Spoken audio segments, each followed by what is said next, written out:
All right, welcome to the Enhanced Power Quality and Reliability class. My name is Rob Raceman, and I'm an electrical engineer. I graduated from University of Florida with electrical engineering degree. Also did some graduate studies there. I worked at the Machine Intelligence Lab and did research on autonomous mobile robots at the Machine Intelligence Lab.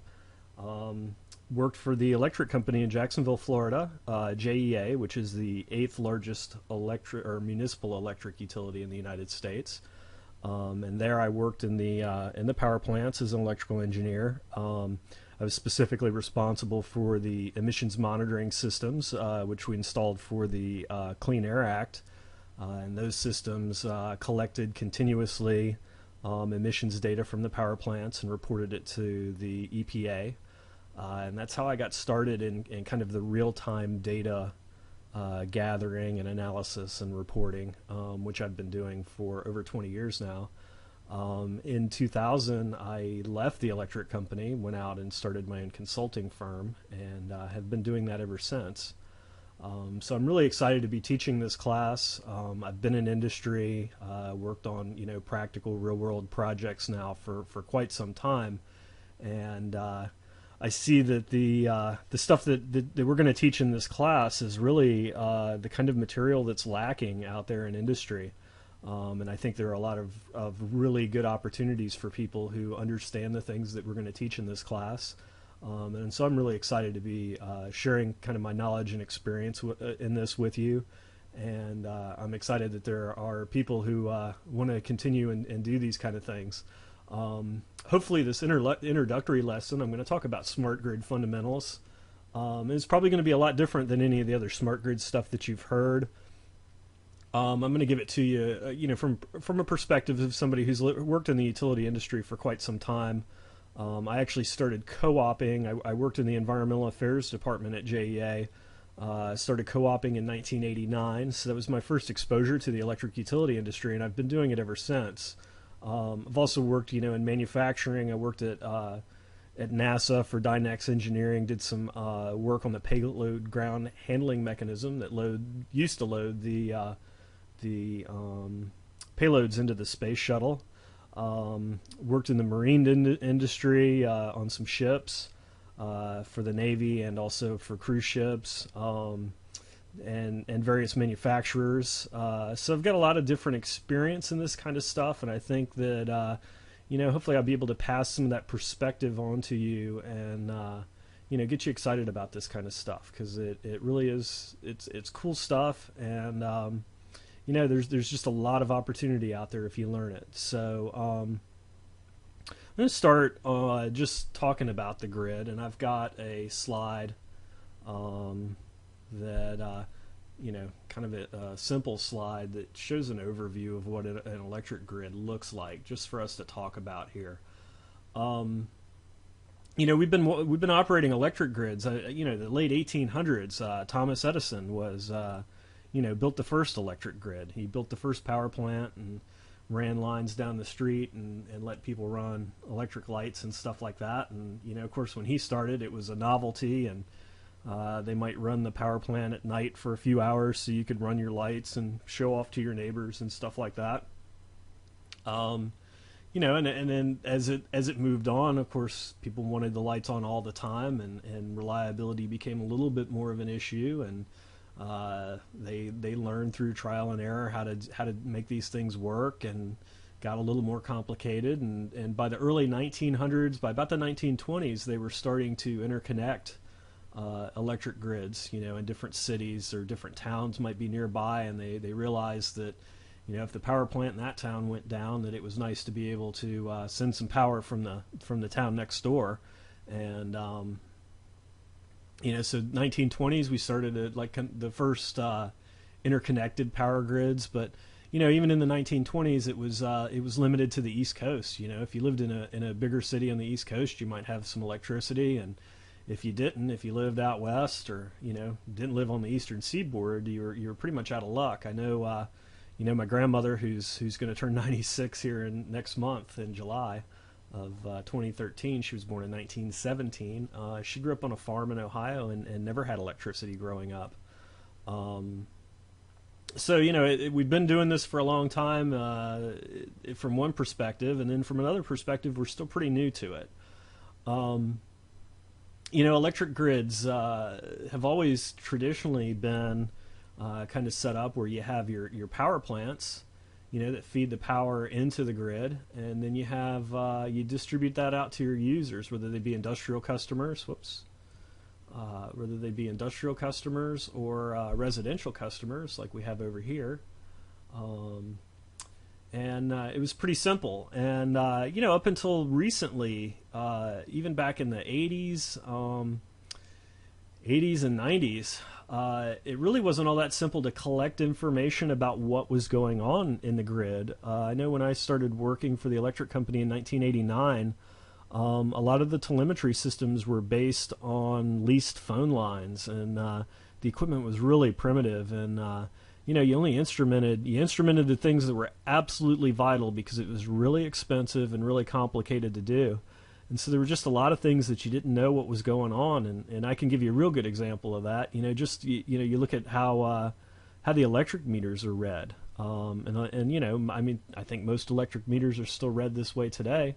They send somebody out with a clipboard, and they go and they read the dials on your little meter out by your house once a month, and they write it down, and then they go back and type it into a computer. And if they're really advanced these days, they've got a little handheld PDA thing, and they type in your meter number and the reading so that they don't have to write it down on a clipboard and then type it into a computer when they get back to the office.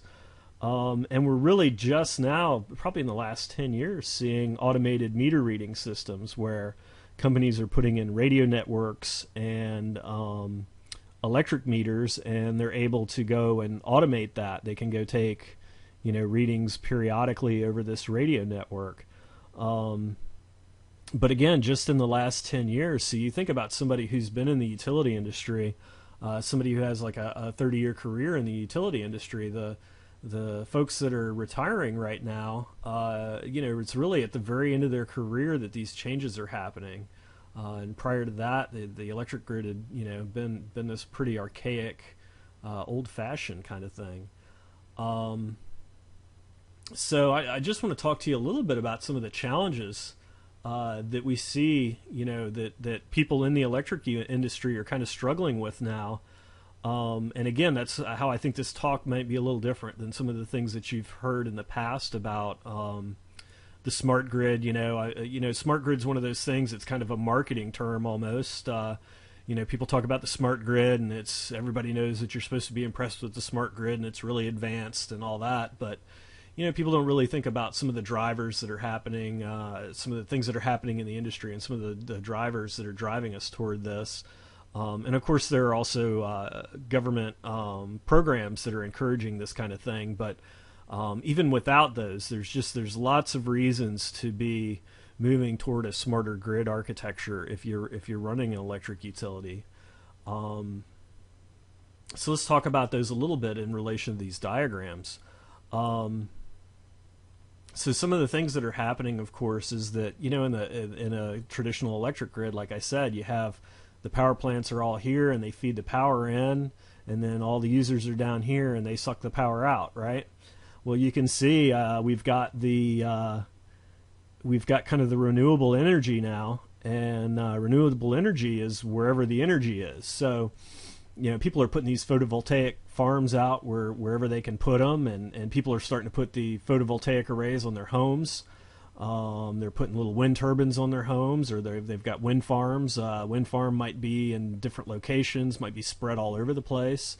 And so this complicates the grid right here, because all of a sudden, not only are you're mixing your generation with your users. So you've got all your users out here, and some of them are actually feeding power back into the grid.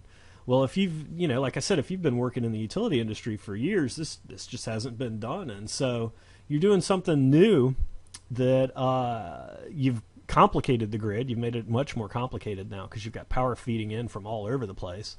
Not only that, but you can't control this generation. The sun shines when the sun shines, and the solar panels make the power when the solar panels make the power. You can't tell them, hey, this is I've got 6,000 watts of solar panels on top of this house, and I need 6,000 watts in the afternoon because that's when my load is. That's just not how the renewable generation works. Same thing with the wind farms. The wind blows when the wind blows. And sometimes the wind can be blowing and then it stops. And you have to react to that. You have to have assets up here that can generate power when you need it. So, right there we've got a big architectural change, something that's not as easy to model as the old-fashioned grid. So right there you've got a problem. You've got something that, you need to collect some information. You need to run it. And you need to measure what's going on so that you can determine what kind of problems you have and start working on solutions for them. In the energy sector, I've got a customer, a large phosphate manufacturer down in Lakeland, Florida. And I was down there working for him, and the engineer, one of the engineers, had the power bill sitting on his desk for the month before. And so I looked at the power bill. It was over $1 million for a month. And of course, it's a huge plant. I mean, it's an enormous plant. Big motors and pumps and all kinds of stuff. But they spend over $1 million on electricity. So you sit down and you start thinking, man, if I could just save them a couple of percent here and there, there's got to be wasted energy in the plant. But if I could save them, a little bit here and there, I could be saving them tens of thousands or hundreds of thousands of dollars, or millions of dollars a year even. So the users are starting to be much more sophisticated because the cost of the generation is becoming more expensive. I can also tell you at that phosphate plant, they've started generating some of their own electricity. So they have sulfuric acid plants. It's an exothermic reaction. It generates a lot of heat. And they collect that heat and they generate steam and they run it through a turbine. They make some electricity that they can use for their own manufacturing purposes, but they can also sell that out on the grid. So again, another complicating factor there. Also, the other thing is as a power plant operator, as a power system operator, some of these plants represent a huge load on my system. And so, it'd be nice if during my peak times I could go to these guys and I say, hey guys, how about during the peak times? It'd be really nice if I could just turn off your power for a couple hours in the afternoon here and there, only during the days when it's really hot and it's getting a lot of usage. And rather than me building another power plant, it'd be a lot cheaper for me to shed some of my load. And so I'd like to give you a curtailable rate, and I'd like to be able to cut off your power, give you a 15 minutes notice that I'm going to cut off your power and be able to cut off power to part of your plants. So we're seeing that kind of thing happening. It's just getting to be a lot more sophisticated.